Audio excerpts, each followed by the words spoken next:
चलिए दोस्तों, हम अब फिर से लेकर के हाजिर हैं मैथ का। ठीक है, अभी हमने साइंस पढ़ा दिया है। ठीक है, मैथ के बारे में डिस्कस कर रहे हैं हम।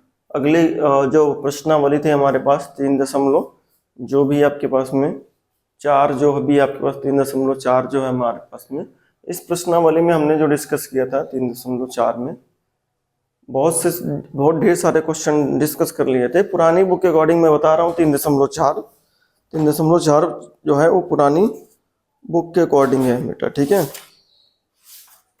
पुरानी बुक के अकॉर्डिंग 3.4 नहीं 3.5 है बेटा। ठीक है, पुरानी बुक के अकॉर्डिंग ये 3.5 है।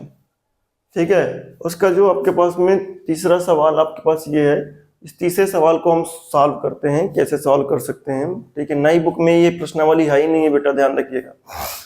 यश ने एक टेस्ट में 40 अंक अर्जित किए। यश ने एक टेस्ट में 40 अंक अर्जित किए।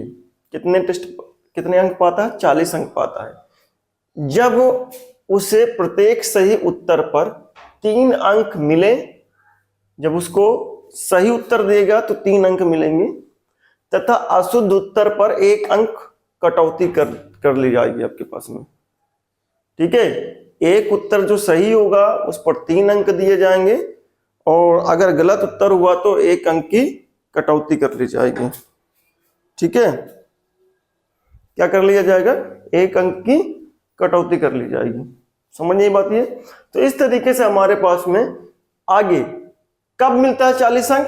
एक उत्तर सही देता है तो 3 अंक मिलते हैं, और अगर गलत दिया तो 1 अंक काट ली जाएंगे। अगर उसने 2 क्वेश्चंस किए और एक सही और एक गलत है, तो एक सही का 2 अंक 3 अंक तो मिला, लेकिन जो एक गलत है वो 1 अंक काट भी लेगा। मतलब टोटल कितने मिल जाएंगे? 2 अंक मिलेंगे उसको, 3 नहीं मिलेंगे, 2 अंक मिलेंगे। ध्यान रखिएगा इस बात को।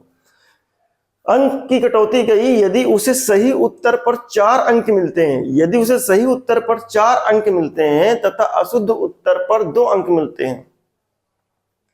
अशुद्ध पर 2 अंक काट लिए जाते हैं। शुद्ध पर 4 अंक मिले और अशुद्ध पर 2 अंक काट लें, तो यश 50 अंक अर्जित करता है। कितना अंक अर्जित करता है? 50 अंक अर्जित करता है। ठीक है, टेस्ट में कितने प्रश्न हैं?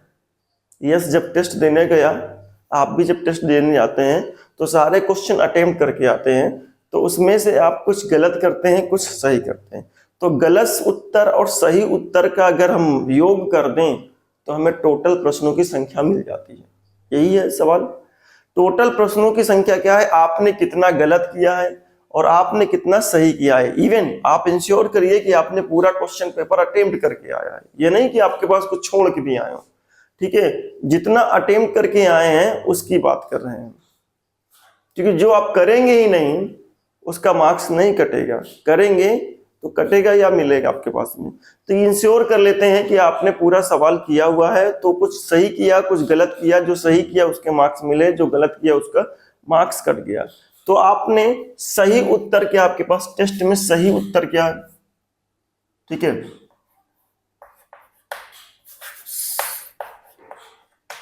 सही उत्तर बराबर x। ठीक है, गलत उत्तर बराबर y प्रश्न। ठीक है, तो कुल प्रश्न कितने हो गए बेटा? कुल प्रश्न टेस्ट में कुल प्रश्न कितने? सही प्लस गलत। जो सही है और जो गलत है उसका योग कर लिया, सही प्लस गलत होता। टेस्ट में कितने प्रश्न थे? x प्लस वाई प्रश्न थे। हमारा आंसर ये है x प्लस वाई, तो इसे निकालते हैं। अब हमारा x प्लस वाई आंसर है, तो देखते हैं क्या मिलेगा हमको। ठीक है, तो पहले प्रश्न के अनुसार, पहले कथन के अनुसार 40 अंक प्राप्त आ रहा है। कब? जब एक सही उत्तर पर 3 अंक मिलते हैं और एक अशुद्ध उत्तर पर 1 अंक काट लिया जाता है, तो 40 अंक पाता है। तो 40 अंक कैसे भैया?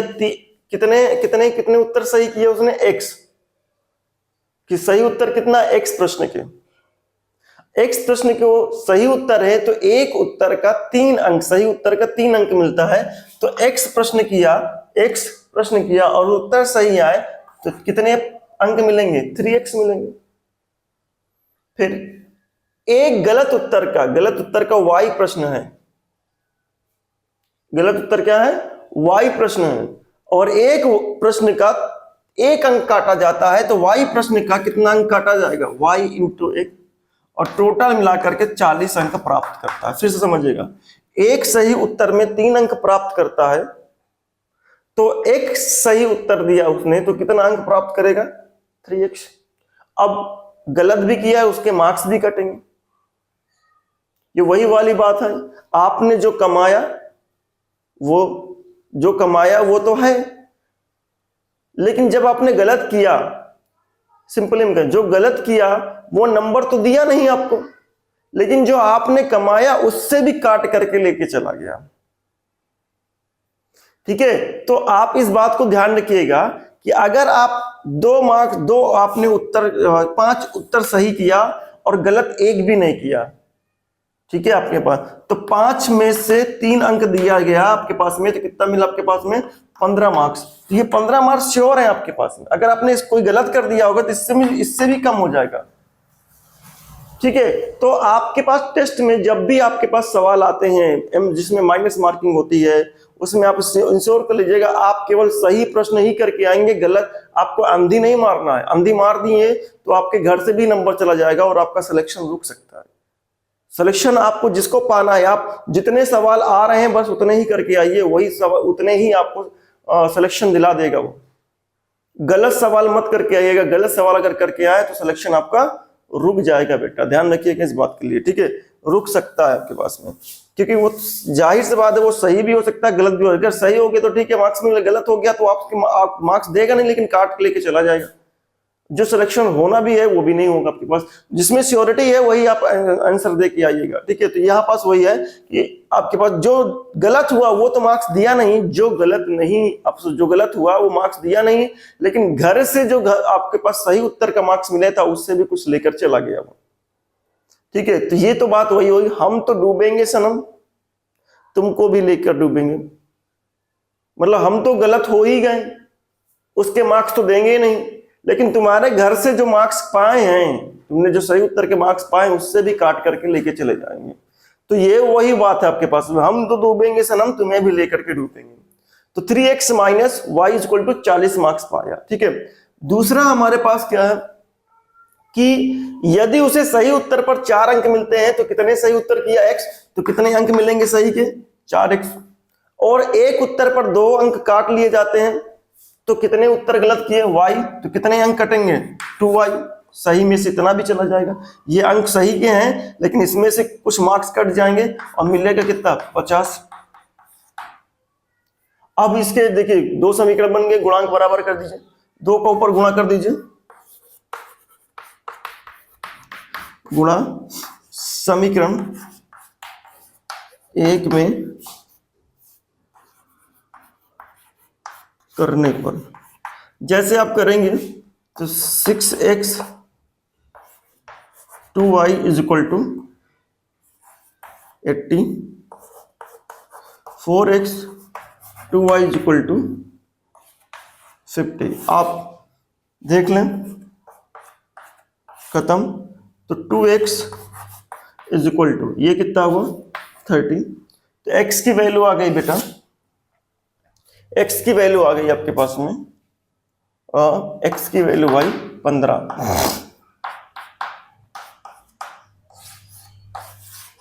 x की वैल्यू आई 15। ठीक है, x की वैल्यू आई 15। ठीक है, लेकिन अगर आप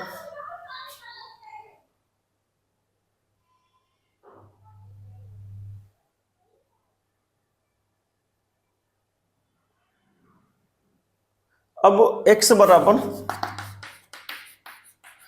15 समीकरण, x बराबर 15 समीकरण नंबर 1 में रखने,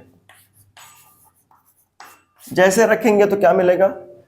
15, 45 उधर गया, माइनस का 45,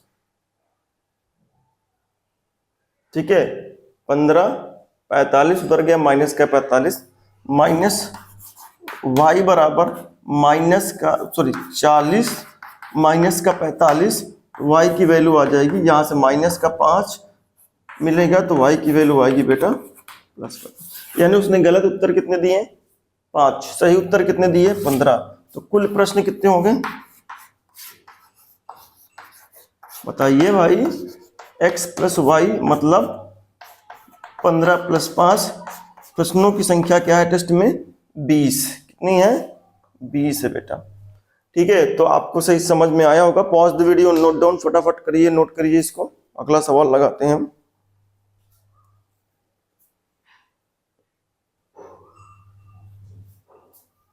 चलिए, ये सवाल हमारे पास है।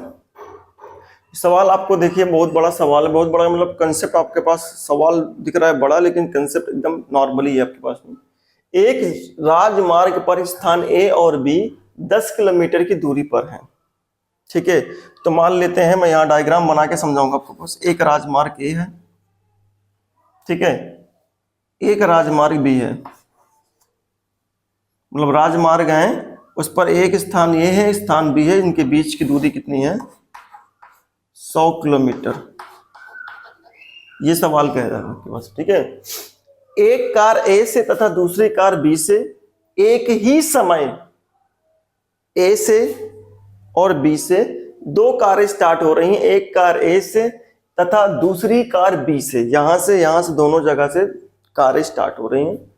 उसके बाद कह रहा है एक ही समय चलना प्रारंभ करती हैं। दोनों कारें यहां से भी यहां, दोनों एक ही समय चलना प्रारंभ करती हैं। यदि ये कारें भिन्न भिन्न चालों से एक ही दिशा में चलती है, मान लेते हैं दोनों इधर चल रही हैं, एक ही दिशा में चलती हैं, तो वे 5 घंटे पश्चात मिलती हैं। ये चली इधर की तरफ, ये चली इधर की तरफ, 5 घंटे पश्चात यहां मिल गई, मिलती हैं। ये बिंदु पी हो गया, 5 घंटे पश्चात मिलती हैं। ठीक है, तो ये आपके पास कार दोनों, इसकी भी दिशा ये है और इसकी भी दिशा ये है, दोनों इधर चल रही हैं, 5 घंटे पश्चात पी पर मिलती हैं। आप समझिए, अब कह रहा है 5 घंटे बाद मिलेंगी, ये भी 5 घंटा चलेगी तो यहां मिलेगी, ये भी 5 घंटा चलेगी तो यहां पर। तो ए से पी तक पहुंचने में कितना टाइम लगा? 5 घंटा। बी से पी तक पहुंचने में कितना लगा? 5 घंटा। इसका मतलब ए से चलने वाली कार का भी पी तक पहुंचने में 5 घंटा लग रहा है, बी से चलने वाली कार का भी पी तक पहुंचने में 5 घंटा लग रहा है, और दोनों की चाल अलग अलग है। यदि वे विपरीत दिशा में चलती हैं, विपरीत दिशा में चलती हैं, ये तो क्या हुआ? समान दिशा, ये समान दिशा हो गया, विपरीत दिशा, विपरीत दिशा। ठीक है, मैं बता ए और ये बी। ठीक है, अगर कार ए इधर चल रही है और कार बी इधर चल रही है, तो ये यहां पास मिलते हैं क्यू, तो क्यू पर मिलते हैं यहां पास। ठीक है, तो ए से क्यू तक कितना घंटा लगा? 1 घंटा। बी से क्यू तक कितना घंटा लगा? 1 घंटा। ठीक है, तो दोनों 1 घंटे बाद मिलती है। बस ये कंसेप्ट आपका सारा सवाल आपके पास फिनिश हो जाएगा। चलिए अब समझिए, पूरा टाइम पी तक पहुंचने में कितना टाइम लगा? 5 घंटा। तो x की चाल हमने माना, a की चाल माना x kilometre per hour, b की चाल माना हमने y किलोमीटर पर आवर। तो अगर a जो चाल कार a की वाली है, ये अगर x किलोमीटर पर आवर चलती है और 5 घंटा चलती है, कितना दूरी चल ली? तो a से p तक की दूरी चली गई जो कार a के द्वारा है, वो कितना है? ये है पूरी, और ये वैल्यू कितनी आ जाएगी? 5x किलोमीटर बेटा। a के द्वारा p तक चली गई दूरी, टाइम है 5 घंटा, चाल है आपके पास इतनी, तो दूरी कितनी हो गई? 5x kilometre. इसी तरीके से b से p तक 5 घंटा टाइम लगा, चाल कितनी ये है, तो दूरी कितनी हो गई? 5y आपके पास में। तो ये हो गया आपके पास में, ये वैल्यू हो जाएगी 5y आपके पास में। ठीक है, तो माना यहां पास, माना, ठीक है, a तथा b से चलने वाली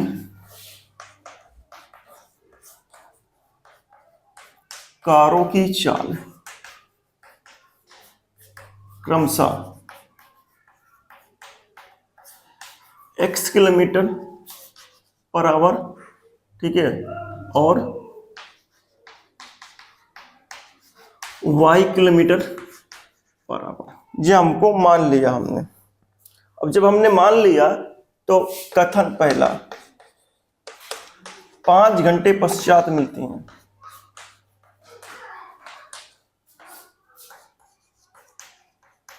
कब? जब एक दिशा में चलती है। जब एक दिशा में चलेंगी, समझिएगा, तो A से P तक की दूरी, चाल दूरी निकाल लेते हैं। दूरी बराबर क्या होता है आपके पास? चाल बराबर क्या होता है? फार्मूला ये ध्यान रखिए, चाल बराबर क्या होता है? दूरी बटे समय बेटा। तो आपको दूरी निकालना है तो चाल को क्रॉस गुणा कर दीजिए आप, तो चाल गुणे समय बराबर दूरी मिल जाएगा। दूरी निकालना है तो आपको चाल पता होनी चाहिए, समय पता होना चाहिए, तो चाल गुणे समय बराबर दूरी। तो दूरी कितना हो गया पेपर? A से P तक की दूरी कितनी हो गई? 5x। B से P तक की दूरी कितनी होगी? चाल है आपके पास y, समय है 5 घंटा, तो 5y किलोमीटर। अगर मैं देखूं कि A से P तक की दूरी 5x है और ये 5x किलोमीटर जो है वो दो टुकड़ों में है, 100 + 5y, तो इसका मतलब मैं लिख सकता हूं 5x जो दूरी मिली है, 5x दूरी मिली है, वो क्या? 100 + 5y के कंसेप्ट में है, ठीक है आपके पास।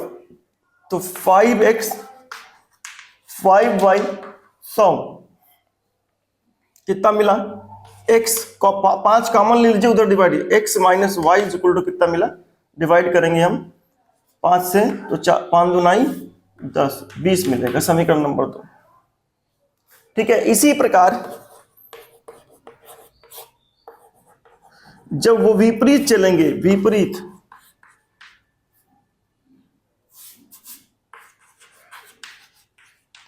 जब विपरीत चलते हैं तब क्या होता है? विपरीत 1 घंटा चलते हैं, विपरीत दिशा, तो x ने कितना, A ने कितना चला? x kilometre. y ने कितना चला? y kilometre. दोनों का योग कितना होगा? इस तरीके से हमारे पास दो समीकरण है। यहां से 1 घंटा ये चलेगा तो चाल है x, चाल x, आपके पास में समय है 1 घंटा, तो चाल गुणे समय मतलब x ही मिलेगा। इसकी भी चाल y है, समय 1 घंटा, तो चाल गुणे समय मतलब y किलोमीटर। दोनों के मिला करके 100 मिल गया आपके पास में। समीकरण नंबर 1 और 2 को हल कर लीजिए। हल करने पर जैसे आप हल करेंगे, x - y 20, x + y 100, ये खत्म। जोड़ दीजिए, 2x बराबर 120, 2x बराबर 120 मिला, तो x की वैल्यू आई 60। जैसे x की वैल्यू 60 आई तो समीकरण नंबर में रख दीजिए 1 में। x बराबर 60 समीकरण नंबर 1 में रखने पर, जैसे आप समीकरण नंबर 1 में रखेंगे x बराबर 60, 60 रखा आपने यहां पास, 1 में रख लीजिए, 2 में रख दीजिए, 60 यहां रखेंगे, 60 उधर जाएगा, माइनस का 60 बनेगा, 20 में से माइनस का 60 हुआ आपके पास में, माइनस y = 20 - 60, तो आपके पास में सब्ट्रैक्ट होकर माइनस y = मिला माइनस का 40, तो y की वैल्यू मिली आपको 40, ठीक है। तो y की वैल्यू आपको मिली 40, तो y बराबर 40 है। इसका मतलब आप कह सकते हैं कि कार A से चलने वाली कार की जो चाल है आपके पास में, ठीक है, कारों की चाल जो है,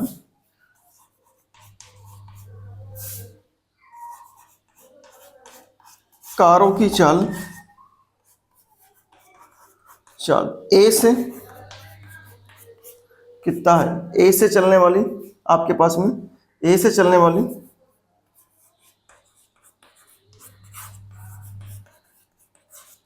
बराबर, A से चलने वाली कार की चाल कितनी है आपके पास में? 60 किलोमीटर पर आवर। B से चलने वाली कार कितनी हो जाएगी? 40 किलोमीटर पर आवर, ठीक है। ये आपके पास में सोल्यूशन हो गया।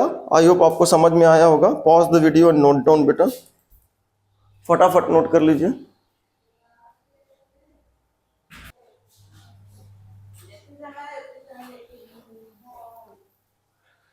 चलिए अगला सवाल हमारे पास ये है, ये ठीक है, इस प्रश्नावली का अंतिम सवाल है, समझ लीजिए। एक आयत का क्षेत्रफल 9 वर्ग इकाई कम हो जाता है। मतलब एक आयत है, उसका वर्ग क्षेत्रफल जो होता है वो 9 वर्ग इकाई कम हो जाता है। कैसे कम होता है? मतलब कम तभी होगा आपके पास में जब आप उसको लेंथ और ब्रेथ में कम ही करेंगे, तभी वो क्षेत्रफल कम होगा आपके पास में। तो मान लेते हैं कोई एक आयत ये है, ये आयत है, ठीक है, इसका कुछ ना कुछ क्षेत्रफल है आपके पास में।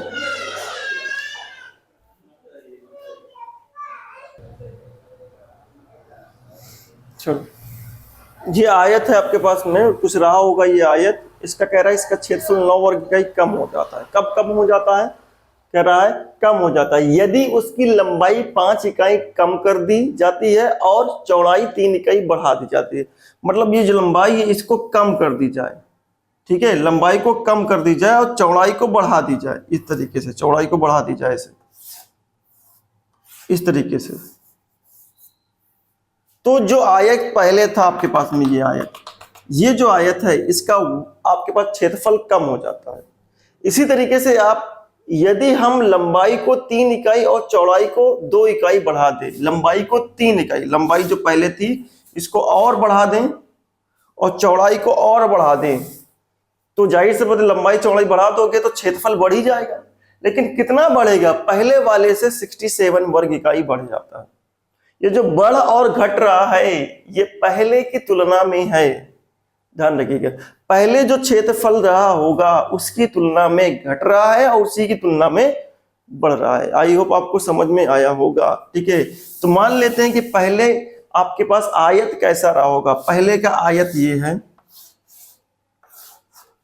अब इस आयत का जो लेंथ है, लंबाई है x है और चौड़ाई कितना है y है। लंबाई चौड़ाई आपको पता है कि कौन घट बढ़ रहा है, जो घट बढ़ रहा है उसी का रिलेशन लेके चलेंगे आप। लंबाई मान लिया, आयत की लंबाई जो है, लंबाई जो है x इकाई, ठीक है, चौड़ाई जो है जो है y इकाई। लंबाई चौड़ाई हमने मान लिया। पहले स्टेटमेंट में, पहले कथन में कितना क्षेत्रफल होता है कम? 9 वर्ग इकाई कम हो जाता है। कब कम होता है? ठीक है, आपके पास में तो वर्ग जो आपके पास सवाल है वो क्या है? क्षेत्रफल में कमी है और नीचे दिया क्षेत्रफल में अधिकतम। तो क्षेत्रफल में कम ज्यादा हो रहा है, तो पहले कितना था ये मुझे नहीं मालूम है, लेकिन मैंने जो लंबाई चौड़ाई मानी है उसी से क्षेत्रफल क्या हो गया आपके पास में? क्षेत्रफल जो पहले क्षेत्रफल है वो है XY वर्ग इकाई, लंबाई गुणे चौड़ाई। इतना क्षेत्रफल पहले था, पहले की लंबाई x, पहले की चौड़ाई y, तो पहले का क्षेत्रफल इतना। अब इसी क्षेत्रफल से 9 वर्ग इकाई कम हो जाता है। कब? जब लंबाई को हम कम करते हैं और चौड़ाई को बढ़ा देते हैं। तो प्रश्न के अनुसार लंबाई जो है जो मिली है वो x माइनस कितना कम करते हैं? लंबाई 5 इकाई कम करते हैं, x माइनस 5 इकाई, ठीक है। आपके पास में चौड़ाई जो है वो कितना करते हैं हम? 3 इकाई बढ़ा देते हैं, तो y प्लस 3 इकाई। अब जो ये क्षेत्रफल मिलेगा, ये चौड़ाई जो क्षेत्रफल आया आपके पास में x माइनस 5, बढ़ाने घटाने पर जो क्षेत्रफल मिला ये मिला। ये जो क्षेत्रफल है वो कम है, लंबाई और चौड़ाई, ये लंबाई घटाने पर चौड़ाई बढ़ाने पर जो क्षेत्रफल है वो 9 वर्ग इकाई कम है। किससे कम है? पहले वाले से कम है। तो पहला वाला क्षेत्रफल ये है, ये इसका मतलब इसका और इसके बीच में संबंध है आपके पास में। ये क्षेत्रफल पहले वाले से कम है, इन दोनों के बीच में संबंध है, तो y। ये क्षेत्रफल कितना कम है? x माइनस वाई से उतना कम कर देते हैं। ये हो गया, गुणा किया एक्स वाई, एक्स का y में एक्स वाई, एक्स का प्लस 3 में तो plus 3x minus Y 5y minus का 15 बराबर एक्स वाई माइनस का 9, ये सब्ट्रैक्ट हो जाएगा बेटा, ये उधर जाएगा माइनस में बनेगा तो प्लस माइनस सब्ट्रैक्ट हो जाएगा, ठीक है। माइनस का 15 उधर जाएगा, प्लस का 15 बनेगा, तो समीकरण मिलेगा 3x माइनस का 5y, ये उधर की तरफ डोनोट करेंगे आप, क्या मिलेगा, माइनस 15 जाएगा, प्लस 15 बनेगा, प्लस 15 माइनस 9, प्लस 15 माइनस 9 कितना बना, 6, समीकरण नंबर 1, ठीक है। इसी प्रकार दूसरा कथन है आपके पास में, लंबाई, दूसरे कथन में लंबाई बढ़ा दी जाती है, कितनी है, बढ़ा दी जाती है, लंबाई को 3 इकाई और चौड़ाई को 2 इकाई बढ़ा दिए थे, लंबाई को 3 इकाई, तो नई लंबाई ये हो गई, चौड़ाई जो हो गई वो हो गई आपके पास 2 इकाई बढ़ती है, ये हो गया।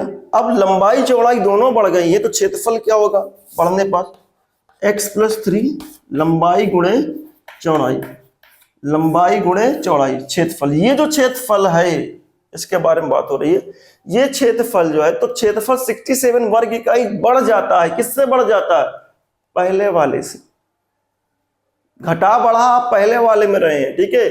अगर आप ये कर देते हैं तो वो क्षेत्रफल बढ़ जाएगा आपके पास में, पहले वाले से बढ़ जाएगा, तो इसके और इसके बीच में संबंध है, तो ये जो क्षेत्रफल है पहले वाले से बढ़ जाता है, बढ़ जाता है मतलब ज्यादा हो जाता है, तो ज्यादा कर दीजिए, गुणा एक्स वाई 2x 3y 6 बराबर एक्स वाई 67, एक्स वाई से एक्स वाई सब्ट्रैक्ट हो जाएगा, बचा कि आपके पास में 2x प्लस 3y 67 उधर गया,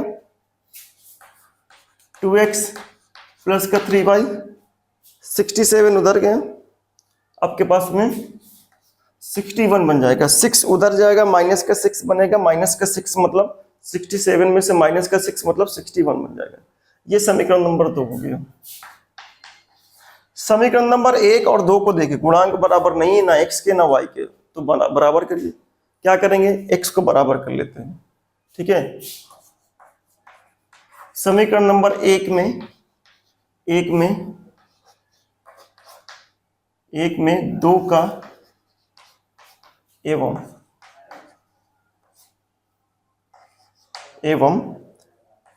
2 में 3 का गुणा करने पर,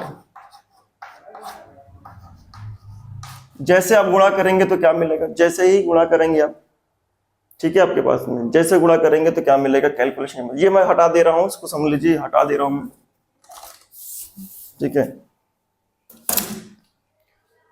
गुणा करने पर आपको क्या मिला, आपके पास जैसे गुणा करेंगे तो क्या मिलेगा, कैलकुलेशन समझिएगा। आप समीकरण नंबर 1 में 2 का गुणा करें, समीकरण नंबर 1 ये है बेटा, 2 में गुणा करें तो कितना हुआ, 6x minus 5y is equal to 12।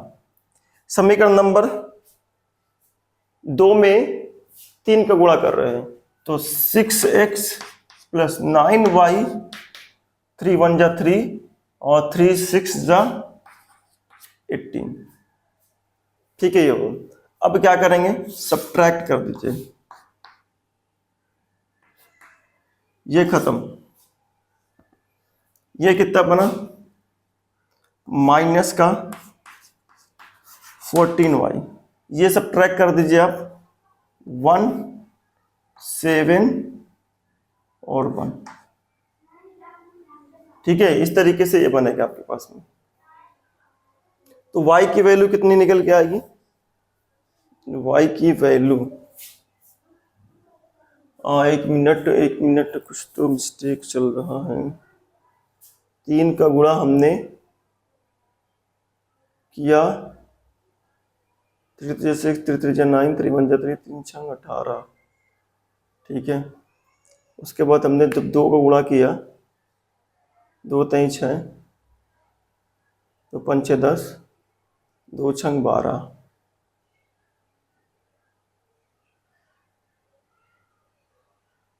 खत्म, माइनस का 14, ये सब्ट्रैक्ट होकर कितना मिलेगा आपके पास में, 3 में से 1 गया 1, 8 में से 1 गया 7, 1 माइनस का 1, कैंसिल ही नहीं होगा आपके पास में। देखिए कहीं मिस्टेक तो नहीं हुआ बेटा, x का x के साथ हुआ xy, x का 3 के साथ हुआ 3x, माइनस का 5y, माइनस का 15, ठीक है, माइनस का 15 उधर गया, प्लस का 15 बना, 15 में से 6 गया, प्लस का 6 बना, बिल्कुल सही, ठीक है। अगर हम इसको बढ़ा देते हैं, लंबाई को 3 इकाई और चौड़ाई को 2 इकाई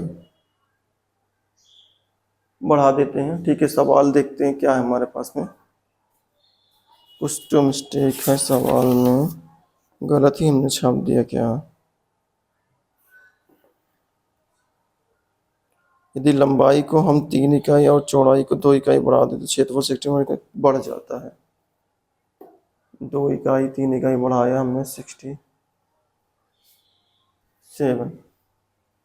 2x 3y 3 दूनी 6, उधर गया 61 बनेगा, 2x 3y ये बनेगा, सही तो चल रहा है, गड़बड़ कहाँ से हो गई बढ़ाने पर। एक्स वाई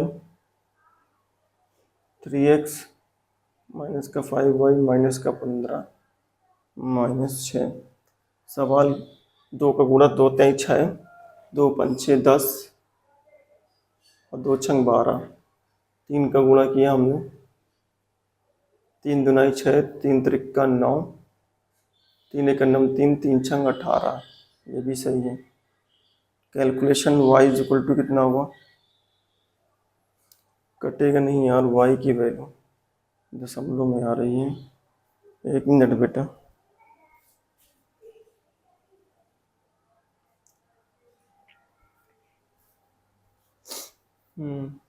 देखिए बेटा गलती कहाँ हो रही थी, मैं आपको बता दूं, यहाँ जब हमने 2 का गुणा किया है, सब स्टेटमेंट सही चल रहा है, 2 का गुणा जब हम पहली समीकरण में किया 2 3 6, 2 पंचे 10 नहीं लिखा है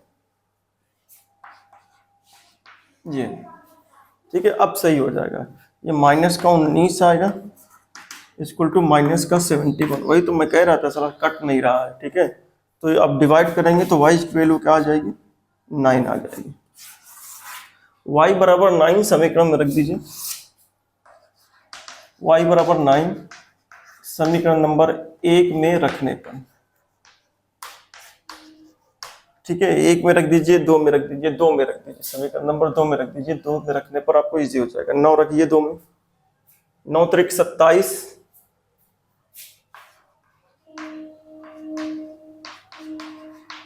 इक्वल टू 61, 9 त्रिक 27, ठीक है, 2x 61 माइनस 27, 2x 61, 11 1 में से 7 नहीं जाएगा, 11 में से 7 गया 4, 5 में से 2 गया, 5 में से 2 गया, ठीक है, कितना बनेगा आपके पास, 5 में से 2 जाएगा 3 बनेगा, x की वैल्यू आ जाएगी 17, 2 से डिवाइड हो जाएगा। तो लंबाई क्या मिलेगी, लंबाई मिली आपके पास 17 इकाई और चौड़ाई जो मिली है y बराबर 19 इकाई, ठीक है। आई होप आपको समझ में आया होगा, ठीक है। थोड़ा कैलकुलेशन मिस्टेक हो गई थी, pause the video, note down, फटाफट नोट कर लीजिए बेटा, ठीक है, आप मैं नोट कर लीजिए, ये छोड़ दिया मैं। चलिए बेटा, इतनी मेहनत कर रहा हूं तो आपका दायित्व ये बनता है तो ये आप चैनल को सब्सक्राइब कर लें, बेल आइकन को दबाएं। मैं डेली आपको पढ़ा रहा हूं, डेली आपका सिलेबस कंप्लीट कर दूंगा, प्रैक्टिस भी करवाऊंगा और बोर्ड्स के पेपर भी दूंगा, ठीक है, मतलब बोर्ड्स के वो पेपर की प्रैक्टिस भी करवा दूंगा आपके पास में, तो आपको पूरा एक लगातार चलेगा आपके पास में, कोई भी गैपिंग नहीं होगी। तो चैनल को सब्सक्राइब करें, वीडियो को आपके पास शेयर करें, ठीक है, नोटिफिकेशन जरूर दबाएं, क्योंकि जैसे मैं डेली वीडियो डालता हूं वैसे ही आपको फटाफट ये कैलकुलेशंस मिलती जाए, आपको बस साइंस की वीडियो और के पास मैथ की वीडियो आपको मिलती जाए, ठीक है। इवन आपके पास में जो 12th के बच्चे हैं उनके लिए भी मैं चालू करूंगा, भौतिक विज्ञान और रसायन विज्ञान चालू करूंगा, तो वो भी आपके पास ध्यान रखें, उनका भी चालू होने वाला है, जल्द ही चालू करूंगा मैं, ठीक है। बस फटाफट आप शेयर करते जाइए, ठीक है। धन्यवाद, कल मिलते हैं बेटा।